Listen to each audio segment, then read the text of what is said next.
Bromomethane Lewis dot structure, CH3Br Lewis dot structure. Carbon has 4 valence electron, hydrogen has 1 valence electron multiplied by 3, and bromine has 7 valence electron. Totally we have 4 plus 3 plus 7, so 14 valence electron totally. This 14 valence electron has two tasks at the same time.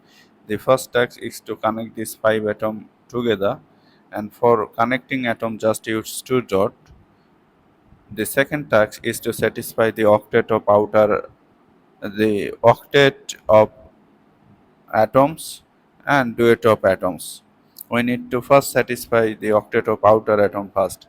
Carbon is the central atom because it is least electronegative, plus it has the highest capacity making bond. Hydrogen is always considered our outer atom. So for connecting we have used how many electrons? 2, 4, 6, 8. Now we'll satisfy octet. So 8, 10, 12, 14. We have used all the valence electrons. Now check for octet. Octet, octet. Now check for duet. Duet, duet, duet.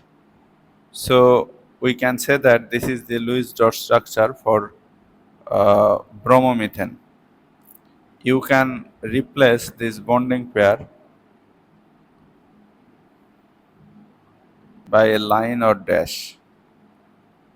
So this is the structural formula for bromomethane, or Lewis dot, another way of showing Lewis dot structure.